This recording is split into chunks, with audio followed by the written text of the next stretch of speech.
Eu duvido, Lúcio. Eu duvido. E como você acordaria amanhã se você ganhasse 10 milhões? Mesma coisa, né? Aposentado.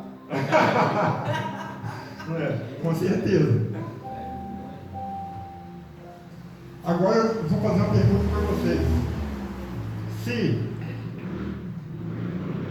Deus te desse agora, fizesse uma oferta para você, te dar 10 milhões, mas você não vai acordar amanhã. Você vai ganhar agora aqueles 10 milhões. Amanhã você não acorda. Você vai morrer amanhã. Você aceitaria?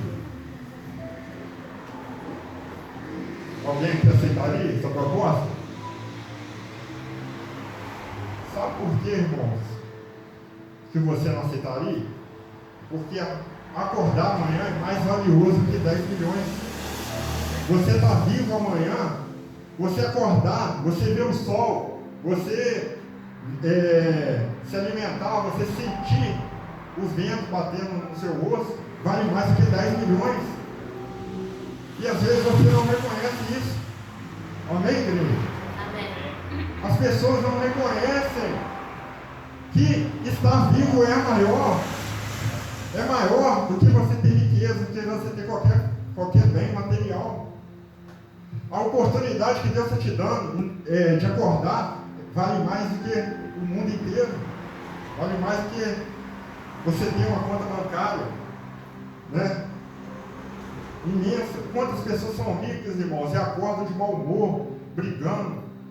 Entendeu? A pessoa, ela tem até os 10 milhões que nós estamos falando aqui, mas ela não acorda bem. Ela não consegue acordar bem. Porque muitas das vezes aquele dinheiro está dominando ela. Dominando. Como Jesus falou, né? Que o Deus desse século é o dinheiro.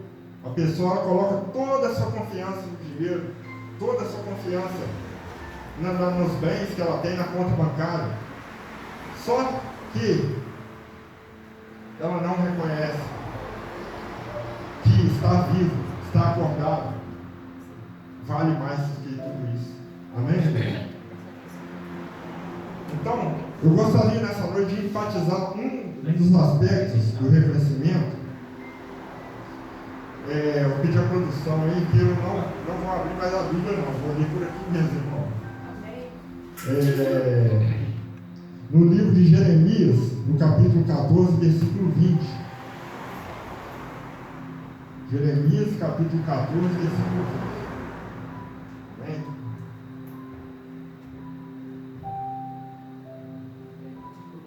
Garrou aí? Garrou aí, Lucas? Me ajuda aí, Lucas, que eu estou sem apoio aqui, cara. Você é meu apoio nessa noite aqui, cara. Jeremias o quê? 14, versículo 20. 20. Alguém achou? Eu acho que achei. Se o Lucas não achasse, eu pedi alguém para ler aqui. Amém. Sem apoio. Yahvé, ó Senhor, reconhecemos a nossa malignidade e a iniquidade de nossos pais, pois temos errado e pecado contra ti.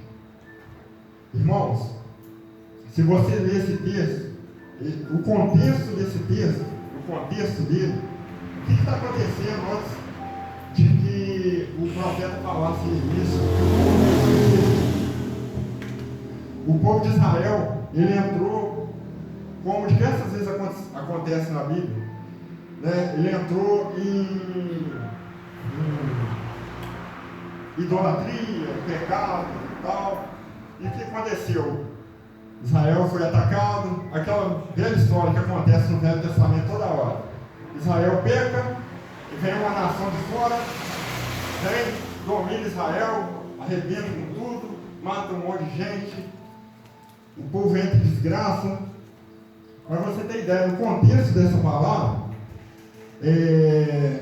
diz no livro de Jeremias que a cidade foi cercada, e aconteceu em Israel, naquele tempo, que chegou ao ponto de as mães que tinham filhos pequenos cozinhar o próprio filho para se alimentar, porque a fome pegou de tão forte em Israel nesse período. que até as mães perderam até o senso natural de mãe. Para se alimentar, estava matando o filho para comer. Israel chegou ao ponto de ter canibalismo em Israel. Por quê? Consequência do pecado. Consequência de não reconhecimento de Deus. Consequências. Isso são consequências de quê? Quando você quer viver a vida do seu jeito, você não reconhece a Deus. Está cheio de pessoas ali fora, irmão, que às vezes está rindo, está se divertindo, está fazendo tudo que quer. Está fazendo tudo que quer, mas uma hora a conta vai chegar para cada uma dessas pessoas. Então, nesse versículo, quando chegou a ser o extremo do extremo, o povo já não aguentava mais, eles se renderam. Aí reconheceram e falaram: Yahvé, ó Senhor, reconhecemos a nossa malignidade e a iniquidade dos nossos pais, pois temos errado e pecado contra ti. Esse reconhecimento vem através de quê? De dor, de sofrimento. Nós que estamos aqui, né, podemos estar reconhecendo a Deus por amor, amém? Pelo que Ele fez, pela obra, pelo acordar, pelo levantar, amém? Amém. Nós podemos estar reconhecendo a Deus por isso. Então, esse aqui é um exemplo de quê? De consequência. Consequência de não reconhecer a Deus. Amém? Eu vou pedir a nossa produção lá, que abra em Salmos 32, versículo 5, que é o segundo aspecto do reconhecimento. Salmos 32, versículo 5.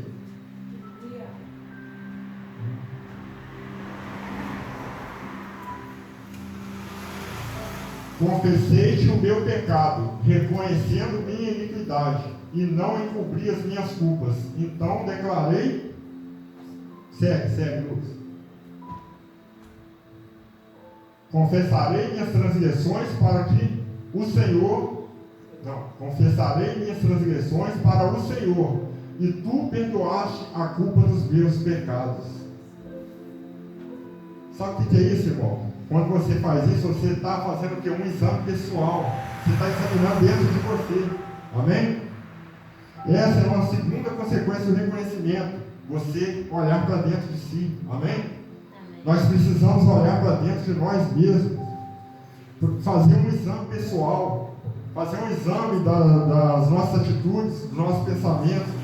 Precisamos internalizar, né, a nossa consciência, o nosso eu. Entender o que se passa dentro da gente. Muitas das vezes você vai fazendo as coisas sem pensar. Você mesmo ficar em si e falar: meu Deus, o que eu estou fazendo? Entendeu? Principalmente quando você fica irado. Quando você fica irado, você pode perceber, você fala um monte de besteira, você fala um monte de coisa que não tem nada a ver. Depois você para e pensa: meu Deus, o que eu estou falando? O que eu fiz? Igual eu, por exemplo. A minha esposa trabalha, eu trabalho à noite, e às vezes eu fico em casa com as crianças. As crianças, você já viu, né? Criança perturba a cabeça da gente. E eu já não durmo bem, né? Assim, já não estou dormindo direito, aí você já fica estressado. O que acontece? Você fica nervoso, você sai estourado, fazendo atitudes que não convém, irmão. Depois você para e pensa: meu Deus, né?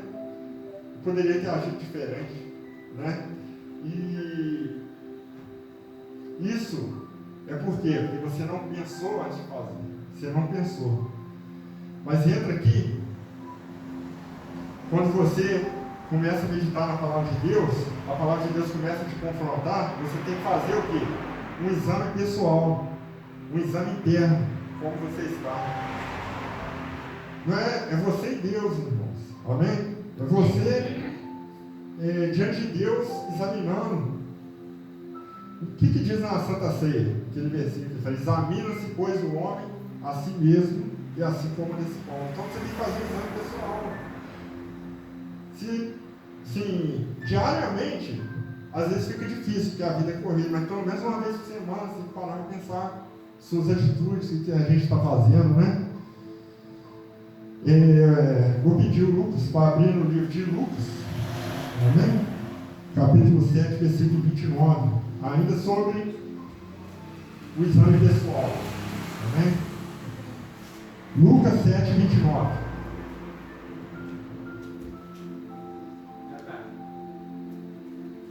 E todo o povo, inclusive os publicanos, ao ouvirem as palavras de Jesus, reconheceram que o caminho de Deus era justo e se submeteram ao batismo de João.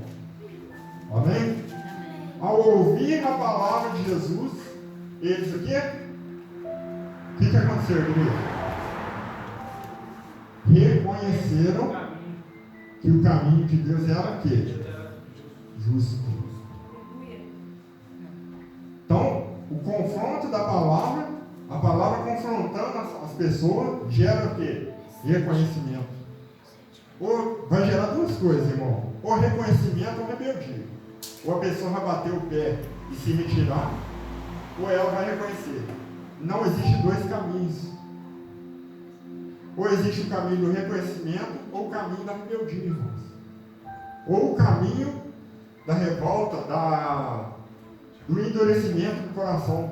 E todas as vezes que a pessoa nega esse caminho, cada vez mais o coração dela vai ficando mais duro. Cada vez vai ficando mais duro. Assim como o coração de Faraó no Egito foi se endurecendo, né? Também Deus endureceu o coração dele, mas a Bíblia diz que Deus endureceu, mas ele já tinha o coração duro. A verdade é que o Espírito Santo pode dobrar qualquer coração. A pessoa pode ser o pior assassino, o Espírito Santo pode dobrar, mas ele dá o livre-arbítrio. Você tem o livre-arbítrio, a livre escolha. Deus não intervém nas nossas escolhas. Amém? Deus não intervém. Então, quando a Bíblia diz que Deus endureceu o coração de Faraó, significa que ele não interferiu. Ele podia interferir, como ele fez aqueles milagres lá, né? No Egito. Se ele fez milagres tão grandiosos, ele não podia mudar só o coração de Faraó. Não precisava fazer aquilo tudo, jogar praga, fazer aquele monte de coisa. Era só ele mudar o coração do Faraó. Mudava o coração do Faraó, dava um decreto, eles iam embora e acabou. Mas por que aconteceu aquilo tudo? Porque Deus não interviu na vontade do Faraó. Deus não intervém. Deus moveu milagres extraordinários no Egito, teve gente que morreu. Aconteceu fogo, saraiva do céu, praga de gafanhoto, destruição para tudo quanto é lado, por causa de um coração duro. Um coração duro gerou aquilo tudo de destruição. Aquilo tudo, porque se ele dá um decreto e o povo vai embora, acabou. Acabou, não precisava daquilo tudo. Mas Deus não interferiu no livre-arbítrio do Faraó. O Faraó não queria reconhecer. Então, a Bíblia diz que Deus endureceu o coração dele. Amém?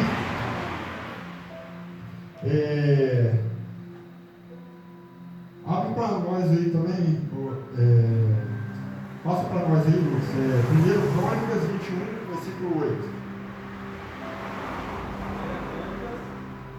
21, 8.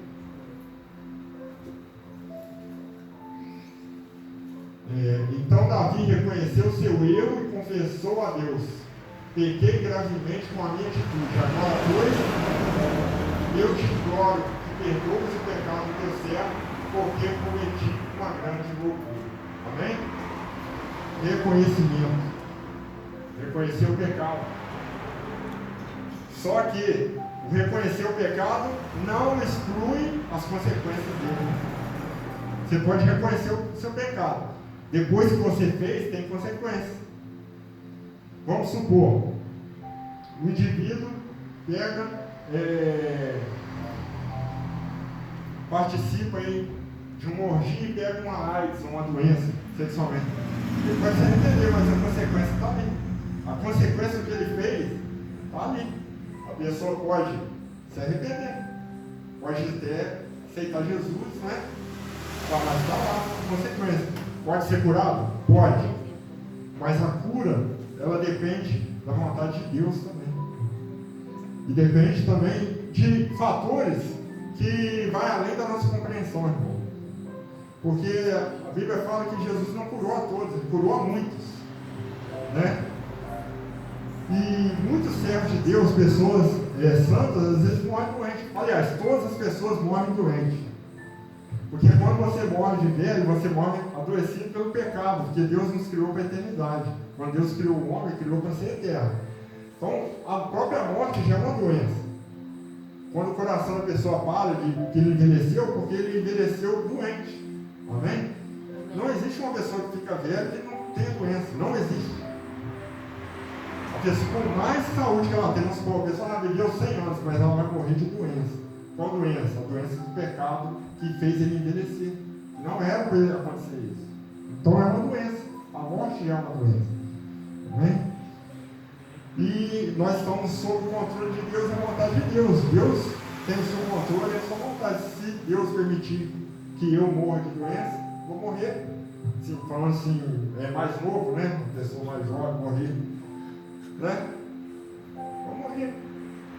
Não significa que você não esteja salvo. Mas, então, o que eu estou falando aqui é sobre as consequências. O que aconteceu com Davi? Muitos de nós que sabem, eu acredito que a maioria que sabe, né? Que teve problemas na família, né? O próprio filho dele se levantou contra ele, Absalão, né? E toda aquela desgraça, toda dentro da casa dele, por causa do pecado. Amém? Mas ele se arrependeu. Que fique claro que ele se arrependeu, mas a consequência ficou. Amém? Terceiro aspecto que eu gostaria de passar para os irmãos é a oportunidade.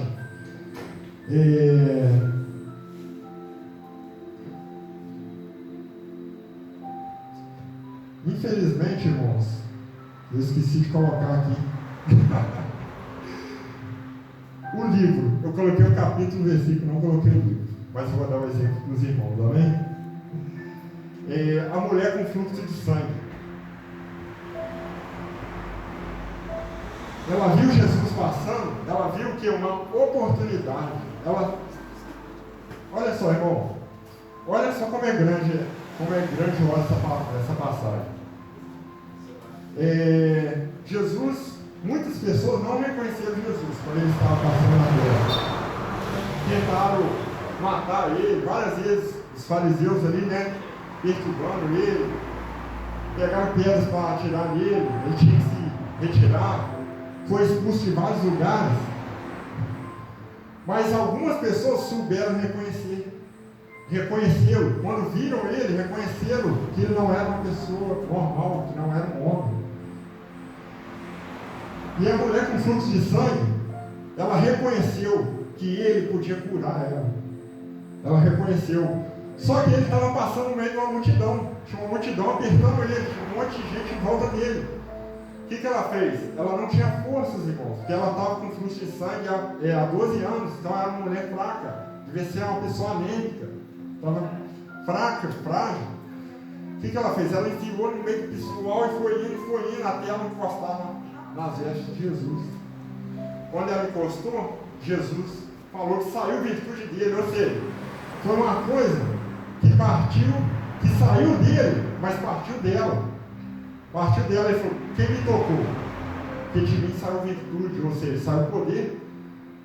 Eu liberei uma cura aqui sem falar uma palavra, tipo assim, né? Como Jesus falou assim, eu não dei nenhuma palavra de cura aqui, mas a cura saiu aqui. Porque ela tocou Jesus da forma certa. Porque ela reconheceu ele. Ela reconheceu que Deus tinha condição. Pode falar, Bia. Sim, mas eu não vou ler porque não é nesse versículo, não, Bia. Mas assim, estou contando a história para os irmãos que eu creio que a maioria conhece, amém? Amém. Todo mundo conhece aqui. Ela tocou a Jesus e tinha várias pessoas encostando em Jesus, não era só ela. Só que ninguém tocou ele da forma certa. Tava um monte de gente lá, balança ele para um lado, balança para o outro, e os apóstolos ali segura um, segura outro, aquela confusão. Tava todo mundo, aí os apóstolos perguntam para ele: se o homem pergunta quem me tocou, tem uma multidão de gente te espremendo aqui, você pergunta quem me tocou. Alguém me tocou porque de mim saiu o poder. Saiu o poder, alguém me tocou da forma certa. Alguém me tocou reconhecendo que eu sou filho de Deus. Alguém me tocou aqui com fé. Amém? Amém. Então, a palavra de Deus diz que onde tem 2 ou 3 reunidos em meu nome, ali estaria no meio. Eu estou no meio dele. Seja na sua casa, no monte, em qualquer local que você estiver, e reunido em nome de Jesus, ele está. Então Jesus está aqui em espírito. Se Jesus está aqui em espírito, nós podemos tocá-lo. Amém. Amém? Nós podemos transmitir a Ele o nosso reconhecimento nessa noite. Como essa mulher fez. Amém? No domingo passado, no último domingo que eu participei do culto, eu estava em casa e eu estava assistindo o jogo do Flamengo. Não, calma. Eu assisti o jogo. Na hora eu fiquei meio irado, assim. Deixei aquilo subir na minha cabeça. E vim para o culto. Irmãos, na hora que o pastor estava pregando, Deus estava falando no meu coração. Falou assim: você tem que se ligar em mim. Você vem para o culto assim? É assim que você está vindo para o culto? Né? Depois disso, você não consegue se ligar. Às vezes você não sente a presença de Deus. Você está seco por dentro. Porque você não se preparou, você não estava em comunhão com Deus, irmão. Está fazendo algo, tipo assim, eu não sei se foi que eu irei e tal, sei lá, aconteceu algo, porque eu me desliguei, tá vendo? Em determinados momentos você se desliga. Então, aí às vezes você pensa, pô, estou desanimado na igreja, estou fraco, não sei o quê, né? Não tem condições de estar na igreja. Deixa para próximo, aquele desânimo, né? Acontece com todo mundo, irmão, com todo mundo. Mas por quê? Às vezes a gente se desliga. E para se ligar de novo, depois tem que ter uma luta espiritual. Parece que tem uma barreira. Depois tem uma barreira. Por quê? Quando você dá uma brecha, o que acontece? O inimigo vem e forma uma barreira na sua frente. Aí depois você tem que derrubar ela. Eles formam tipo uma muralha espiritual na sua frente. Aí você tem que derrubar. E para derrubar, é força, oração, jejum, buscar Deus, ler a palavra. Aí para você retornar àquela comunhão. Por isso que a Bíblia diz que a glória de hoje não serve para amanhã. Cada amanhecer, uma nova vida. Amém? Amém. Às vezes a pessoa recebeu um mau milagre, né, de Deus hoje, está eufórico. Chega amanhã, acontece uma coisa, né? Uma pedra de tropeço, alguma coisa, a pessoa perde a mesa, né? Perde o controle.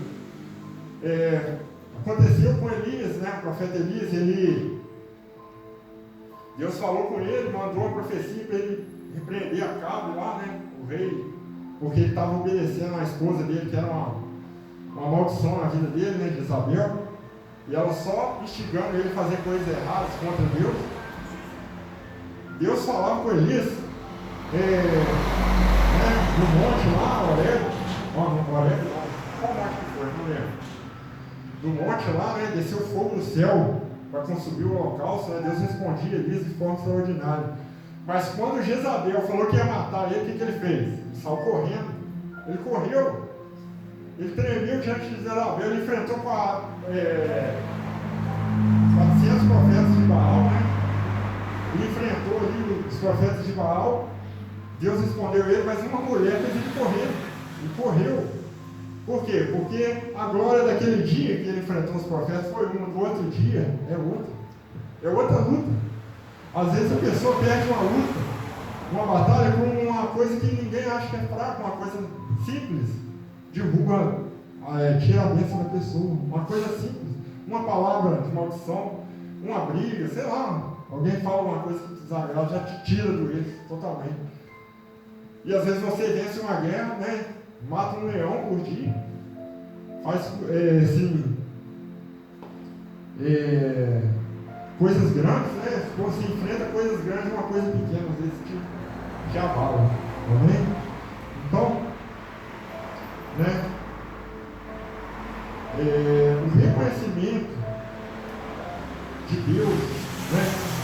Da oportunidade, né? Como aquela mulher do vaso de alabastro também, que diz que a mulher é pecadora, né? O que ela fez? Jogou lá um unguento nos pés de Jesus, lavou, né, os pés de Jesus com os cabelos, secou com os cabelos dela. O que ela estava fazendo ali, irmãos? Ela estava adorando a Deus. Ela estava adorando a Jesus. Você já parou de pensar? Tem um homem aqui, parado com os pés aqui. Na época eles usavam aquelas sandálias, né? Assim, pelo menos eu acho que era o calçado da época, aquelas sandálias de couro, né? Pelo menos nos filmes é assim, né, irmão? Mas devia ser um calçado desse tipo, porque não tinha sapato igual hoje. Estava lá Jesus com aquelas sandálias tudo empoeirado, que não tinha asfalto, irmão. Não tinha nada que tem hoje. Ela só era terra batida, aquilo poeira. Israel, um lugar seco. Você imagina? Os pés de Jesus tudo sujo de poeira. Era assim que eram os pés das pessoas naquela época. E também uma coisa que acontece muito naquela região lá é que não tem água. Não tem água. Não tem água igual aqui tem no nosso país. Banho lá não era todo dia não, irmãos.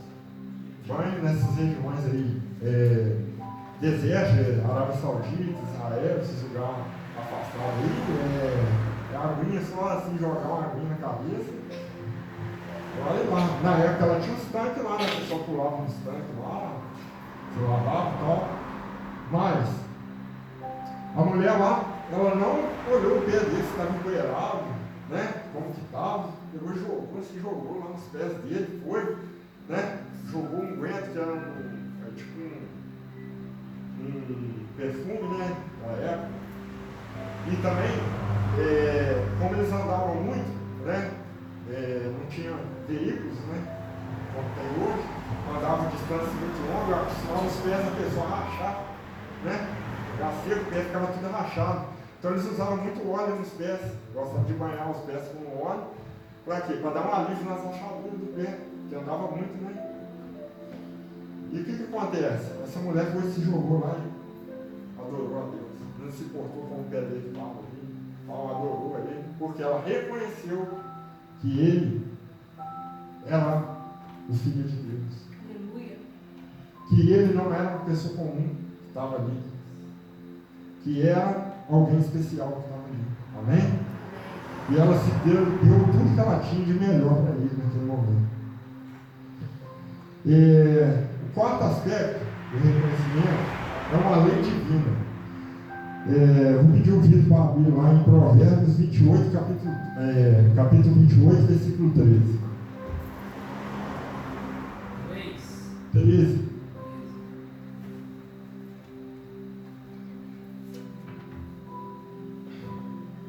Quem camufla suas faltas jamais alcançará o sucesso, mas quem as reconhece, confessa e abandona e recebe toda a compaixão de Deus. Amém? Quem camufla suas faltas jamais alcançará o sucesso. Mas quem reconhece, confessa, abandona e recebe. Aqui tem uma lei divina aqui, irmãos. Qual que é a lei? Quando você reconhece a Deus, gera o quê? Uma confissão. Quando você reconhece, você confessa aquilo que você está fazendo de errado. Por que você confessa? Porque você sabe que você não pode entrar na presença dele de qualquer forma. Eu fico, irmãos, às vezes vendo como tem pessoas, né, abusadas, né? Tem gente que entra na presença, que acha que entrar na presença de Deus é de qualquer forma. Uma vez eu fui num evento, acho que aquele DVD do André Valadão, com uma excursão, não sei se a Maquinória do Vitor foi. Não, do André Valadão, no Mineirinho lá. Não, foi o André Valadão mesmo. Milagres, CD Milagres. Milagres. Não, foi Milagres. Então não lembro. Eu acho que é alegria. Não é aquele que tem uma mão furada, não sei. Aí o que acontece? Eu estava do lado do rapaz, na hora lá, começou o louvor, o cara começou, Deus Bitelo! Gritando assim, ô Deus Bitelo! Eu falei, que é isso? Eu olhei pro cara assim, meu Deus! Eu falei, pra que isso, gente? Tinha gente lá fazendo um monte de marmota, irmão. Um monte de palhaçada, sabe? Querendo mostrar que tinha mais intimidade. Eu chamo Deus de Bitelo. Deus grande, né? Deus Bitelo. Misericórdia. estou olhando assim, a irreverência, sabe? O pessoal, de qualquer jeito mesmo. Vai entrar na presença de Deus de qualquer jeito. Hoje em dia, né, depois de muitos anos, né, assim, eu não iria no evento. Eu não iria num evento desse. Porque eu priorizo mais a palavra de Deus, irmão. Priorizo mais um ambiente sadio. Eu não pago para ouvir ninguém pregar. Eu não pago. Pode vir um mau pregador, falar que é o maior pregador do mundo, tem que pagar ingresso, eu não vou. Você imagina Jesus cobrando para pregar, irmão? Passa isso na cabeça dos irmãos. Jesus cobrando, o que ele fala na palavra? De graça receberes, de graças dai. Não existe isso de cobrar para pregar, não, irmão. Tá certo, vem uma pessoa de longe, tal, né? Receber uma ajuda de custo da pessoa, né? Tem um local para ficar, beleza. Ou então receber uma oferta da igreja, né? Reconhecimento. Mas cobrar para pregar, irmão. Outro dia eu estava vendo na internet uma pregadora famosa aí, cobrou acho que 28 mil reais para pregar, gente do céu.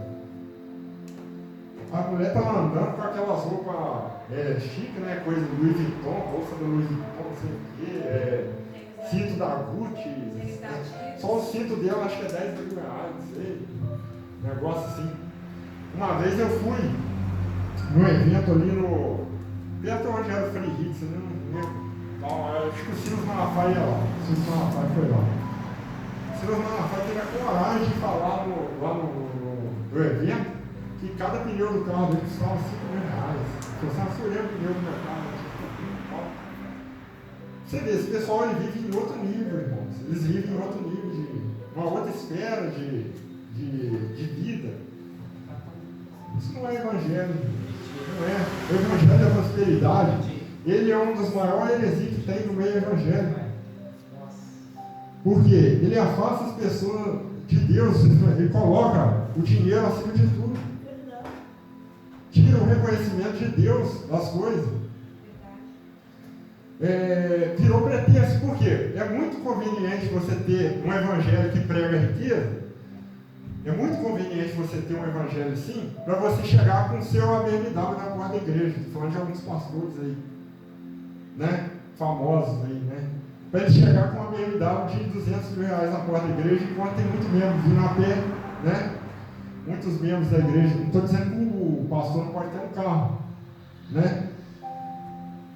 Mas a Bíblia manda nós andarmos com modéstia. Estou falando de gente que vive da obra. Se você trabalha, não, você pode ter um helicóptero, ter um avião. Você trabalhou para ter, né? Agora, você vivendo da obra, né? Do evangelho, você tem que ter modéstia. A Bíblia manda, né? Que seja assim, né? Quando aquele rapaz chegou para Pedro, né? Pedro estava na porta do templo e perguntou, né? Ele se ele podia ajudar ele, né? Com alguma coisa. Ele falou, eu não tenho dinheiro, nem prata, mas o que eu tenho eu te dou. O que ele tinha? A unção de Deus. Esse pessoal, o que eles têm? Eles têm dinheiro, mas eles não têm unção. Eles não podem falar o que Pedro falou. Eles não podem. Autoridade espiritual, ela vem disso aqui, ó, da lei divina. Isso aqui é uma lei divina, ó. Aquele que reconhece, ele confessa, olha só, são 3 pilares, ó. Ele confessa, ele abandona e ele recebe. Confessa, ele reconhece. O que ele vai fazer? Vai confessar os pecados dele, porque ele não pode entrar na presença de Deus de qualquer jeito. Eu não vou entrar na presença de Deus gritando Deus me deu de bobeira. É até engraçado, irmão, mas eu não vou entrar na presença de Deus, irmão, rodopiando igual peão, entendeu? Caindo pro chão, rolando no chão, gritando, fazendo. Outro dia eu estava vendo aí, assim, irmãos, eu sou uma pessoa que eu gosto muito eu herdei isso muito da minha mãe. Minha mãe gostava muito de, assim, a gente assistia muito Trapalhões, essas coisas. Quando uma pessoa caía e tal, a gente ria muito, sabe? E às vezes, assim, quando uma pessoa até cai assim, na minha frente, eu fico segurando para não rir, eu sou meio assim mesmo. Eu sou assim mesmo. E o que acontece? Eu fico vendo esses cultos, irmão. Eu fico vendo para me divertir, entendeu? Mas é misericórdia, irmão. É triste. É uma situação triste. Mas eu fico assistindo esses cultos na internet para rir mesmo. Que eu acho engraçado. Eu estava vendo um culto, onde o irmão pegou, tinha uma coluna dessa aqui, começou a cantar aquelas músicas de fogo, né? Pá, eles começam, pá, pá. O irmão começou a bater a cabeça, ele subiu, eu não sei como é que ele conseguiu. Aí eles colocaram a música do Pica-Pau atrás. Ele subiu e ficou assim, ó, batendo a cabeça na pilota. Eu falei, irmãos, o que é isso? Que culto é esse, irmãos? Que loucura é essa? Eu estava vendo também um culto, infelizmente, na igreja quadrangular. O pessoal pegou uma arca da aliança, fizeram a arca da aliança do Antigo Testamento, aquela arca onde colocou os 10, fizeram uma réplica da arca, vieram com a arca, veio uns caras com as trombetas, uma arca passando no meio da igreja, todo mundo assim, ó. Irmãos, que isso? Estão negando, isso é negar Jesus, irmão. Isso é negar, a velha aliança acabou. Nós não estamos mais sobre a velha aliança, nós temos que ficar cultuando as coisas da velha aliança. Cultuando ali a arca da aliança, se dobrando, né, diante. Isso é negar Jesus. Amém? E eu fico vendo essas coisas, irmão. Se eu contar as barbaridades que eu já vi, que as pessoas fazem na igreja, é absurdo. É coisa absurda.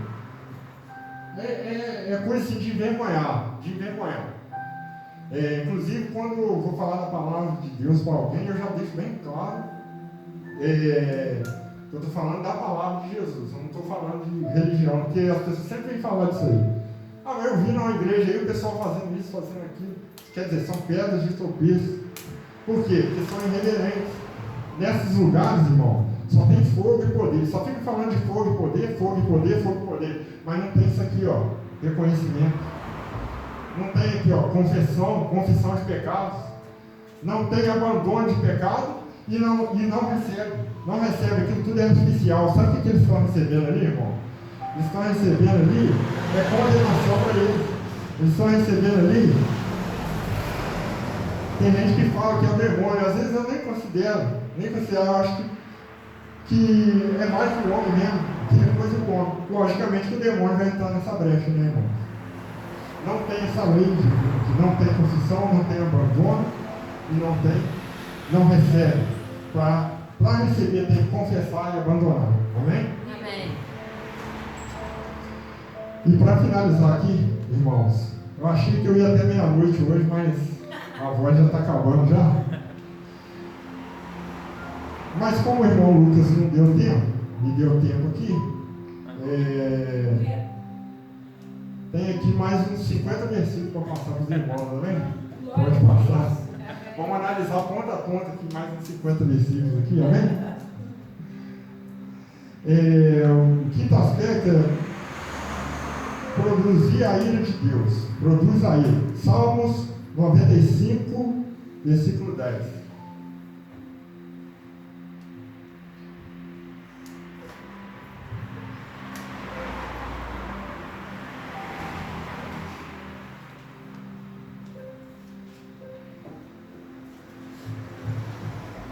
Agora deu choque na garganta aqui. Garganta seca com água.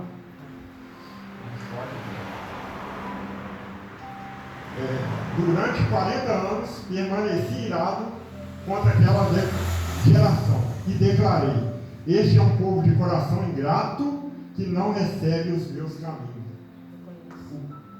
Por esse motivo, jurei em minha revolta: essas pessoas jamais entrarão no lugar do meu repouso. Sabe o que é isso aqui? Deus falando que por não reconhecer os caminhos de Deus, isso gerou o quê? Ira. Gerou a ira de Deus sobre eles. Quando a pessoa fica resistindo a Deus, o que Deus faz? Ele deixa a pessoa a parte. Até mesmo dentro da igreja, como Jesus ele falou. Naquela palavra: Senhor, nós expulsamos demônios em seu nome, nós falamos novas línguas, afastai-nos de mim. Você não nos conhece, eu não conheço você. Eu não conheço. Deus não reconhece. Deus não reconhece pessoas que não reconhecem também. Pessoas que resistem a Ele. Quem resiste a Deus não é reconhecido por Deus.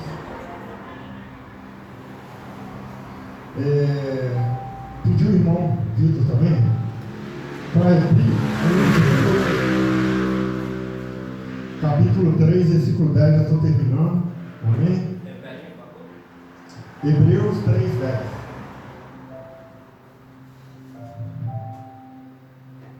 Para terminar aqui. Dá tempo?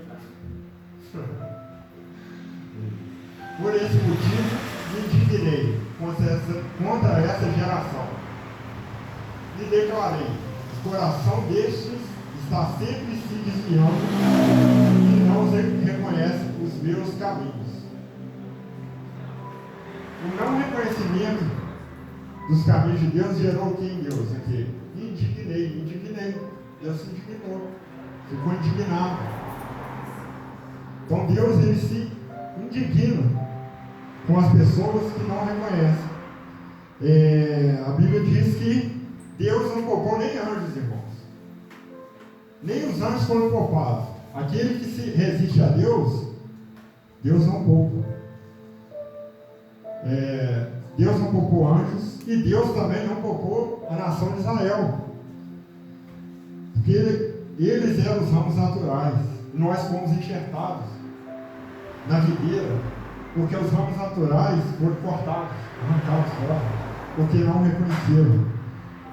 Não souberam reconhecer que o Filho de Deus veio ao mundo. Não souberam reconhecer Jesus, a oportunidade que eles tiveram. Amém? Amém. E que nós hoje temos a oportunidade, né, de estar aqui. Gostaria de pedir aos irmãos colocar seus pés.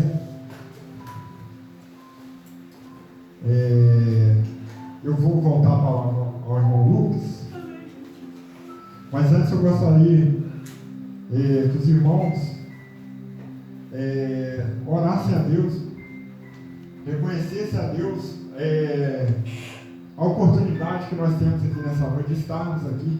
Amém? Amém. Minha esposa já fez sinal aqui para mim várias vezes que eu estou mexendo a mão para cá. É isso? É isso? Estou igual aquele. Como é que fala? Tem um cantor aí que canta Caneta Azul e fica assim. Já viu? Já. Ele fica falando e fica assim: irmãos, como é que é? Irmãos, não é? Ele fica assim.